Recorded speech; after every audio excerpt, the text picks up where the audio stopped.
ہمارا دین حق ہے، ہمیں پیش کرنا نہیں آیا، تو لوگ مسلمان ہو کے اسلام سے باغی ہو گئے، اور شیطان کو پیش کرنے کا طریقہ آتا ہے، تو اس نے اتنی خوبصورتی سے اپنی بات کو پیش کیا کہ ڈاکٹر بھی جھوٹ بول رہا ہے، عالم بھی جھوٹ بول رہا ہے، تاجر بھی جھوٹ بول رہا ہے، ذمہ دار بھی جھوٹ بول رہا ہے، سیاستدان بھی جھوٹ بول رہا ہے، ریڈیو والے سے لے کر بادشاہ وقت تک سب جھوٹ کی تاریکی میں ڈوب چکے ہیں۔ قیامت کے دن شیطان کہے گا ما کان لی علیکم من سلطان، میں نے کوئی ہاتھ پکڑ کے شراب پلائی تھی، میں نے کوئی ہاتھ پکڑ کے قتل کروایا تھا، یا ڈنڈا اٹھا کے تو سے جھوٹ بلوایا تھا؟ الا ان دعوتکم، اس لفظ پہ ذرا آپ غور رکھیے گا، الا ان دعوتکم، میں نے تمہیں دعوت دی تھی، یہ شیطان کہہ رہا ہے۔ پہلے کفر کی طرف بھیجے جانے والے داعی نوح علیہ السلام 950 سال جب تھک گئے اور یہ خبر آ گئی لن یؤمن من قومک الا من قد آمن، اب اور کوئی ایمان نہیں لائے گا، تو میرا اللہ فرما رہا ہے کہ میں نے حق اور باطل کو اتنا واضح کیا ہے کہ وہ کمزور آنکھ والا بھی دیکھ چکا ہے۔ اب فمن شاء فلیؤمن ومن شاء فلیکفر، اب تیرے ارادے پر فیصلہ ہے، تو چاہے گا تو میرا بن جائے گا، چاہے گا تو شیطان کا بن جائے گا، چاہے گا تو میرے دین کا خریدار بنے گا، چاہے گا یہ چند کوڑیوں پہ بک جائے گا، یہ چند دنوں کی زندگی، چند کوڑیاں، چند اینٹوں کے گھروندے، ان پہ بک جاؤ گے، اور چاہو گے تو جنت کے خریدار بن جاؤ گے، اللہ کو راضی کرنے والے بن جاؤ گے۔ من المؤمنین رجال صدقوا ما عاهدوا الله علیہ فمنهم من قضى نحبه ومنهم من ينتظر وما بدلوا تبدیلا۔ اللہ تعریف کر رہا ہے، میرے کچھ بندے ہیں اور آتے رہیں گے جو ان کو نہ کوئی خرید سکے گا، نہ کوئی ان کی قیمت لگا سکے گا، نہ وہ میرے خلاف کوئی قدم اٹھائیں گے، وہ مجھ سے کیے ہوئے عہد کو نبھا جائیں گے۔ تو انسان چونکہ پیپر دے رہا ہے، تو اس لیے بازار میں دو سودے ہیں، ایک باطل وہی ہے، ایک حق وہی ہے، ایک حق کی دعوت ہے، ایک باطل کی دعوت ہے، دونوں اپنی دعوت میں فنا ہیں، فنا فی التبلیغ، حق کی دعوت والے بھی، باطل کی دعوت والے بھی۔ شیطان کہتا ہے فبما اغویتنی، مجھے نکال دیا نا، لأقعدن لهم صراطک المستقیم، اب دیکھنا میں کرتا کیا ہوں۔ وہ کہتا میں زندگی لگا دوں گا اور ڈیرے ڈال کے بیٹھوں گا، اور پھر کیا کروں گا؟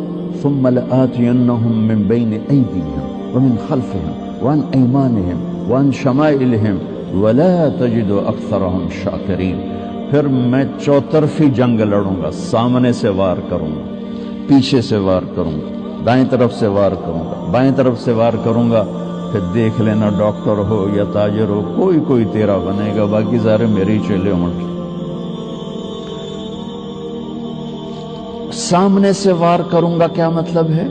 سامنے آخرت ہے، میں کہوں گا ہے ہی کوئی نہیں، اور وہ انسان کہیں گے ہے ہی کوئی نہیں، اور کچھ کہیں گے ہے، لیکن ومن خلفہم، پیچھے دنیا ہے، ہر سانس مجھے آخرت کی طرف قریب کر رہا ہے، دنیا سے دور کر، دنیا میرے پیچھے ہے، آخرت میرے آگے ہے۔ تو جو آخرت کو مان جائیں گے ان کو کیا کروں گا؟ ومن خلفہم، دنیا اتنی خوبصورت دکھاؤں گا کہ نہ جنت کے شوق رہیں گے نہ جہنم کے خوف رہیں گے۔ جنت کو مانیں گے شوق نہیں ہوگا، جہنم کو مانیں گے خوف نہیں ہوگا، اللہ کو جانیں گے اس کے لیے عشق و محبت کے راستے طے کرنے کا ذوق نہیں ہوگا، سلیقہ نہیں ہوگا، رسالت کو مانیں گے اتباع کا شوق نہیں ہوگا۔ ومن خلفہم وعن ایمانہم وعن شمائلہم، ایمانہم کیا ہے؟ کچھ لوگ ہوں گے نہ آخرت کو بھلائیں گے نہ دنیا کے چکر میں آئیں گے، نیکی پر جمیں گے، تو کیا خیال ہے شیطان ان کو چھوڑ دے گا؟ نہیں، ان کے لیے اس کے پاس بہت خوبصورت ہتھیار ہے۔ وہ کیا ہے کہ ان کو نیکی کے تکبر میں پھنساؤں گا، نیکی کے تکبر میں پھنساؤں گا۔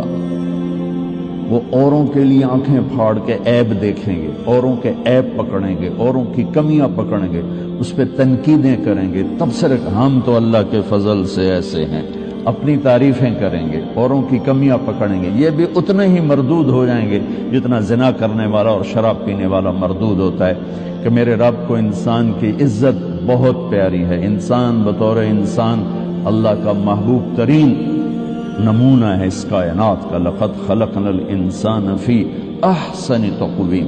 تو اس طرف سے وار کرنے کا کیا مطلب ہے؟ بہت بڑا طبقہ ہے، پردہ دار عورت جا رہی، سامنے بے پرد نظر آئے گی، شیطان فوراً حقارت میں ڈال دے گا، دیکھو انہیں شرم ہی نہیں آمدی۔ داڑھی والا مرد ہوگا، ٹوپی پگڑی سر پہ ہوگی، سامنے کوئی عام حالات کا آ جائے گا نا، دیکھو بے شرمانو غیرت ہی کوئی نہیں، نبی دی سنت دے خلاف کیتی جاندے۔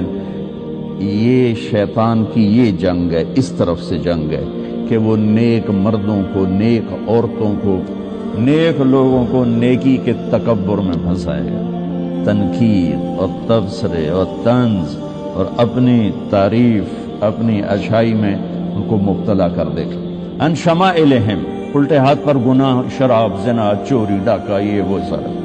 تو شیطان فنا فی تبلیغ ہو کر کام کرتا ہے، اس کے مقابلے میں انبیاء بھی فنا فی تبلیغ ہو کر کام کرتے ہیں۔ وہ کیا کر، اس کو قرآن کیسے بتاتا ہے؟ رب انی دعوت قومی لیلا ونہارا، لیلا ونہارا، یہ وہی ہے لأقعدن، جیسے شیطان چوکڑی مار کے بیٹھتا ہے تو اللہ تعالیٰ کہ نبی نوح پہلے نبی ہیں کفر کی طرف، وہ کہہ رہے ہیں اے اللہ میں نے بھی 950 سال نہ دن دیکھا نہ رات، تیری طرف پکارا۔ وَإِنِّي كُلَّمَا دَعُوتُهُمْ لِتَغْفِرَ لَهُمْ، نبی دعوت کیوں دیتا ہے؟ شیطان دعوت کیوں دیتا ہے؟ انما يدعو حزبه ليكونوا من اصحاب السعیر، شیطان دعوت دیتا ہے کہ لوگ جہنم میں چلے جائیں، اور نبی دعوت دیتا ہے لتغفر لهم، کہ اللہ انہیں معاف کر کے جنت میں ڈال دے۔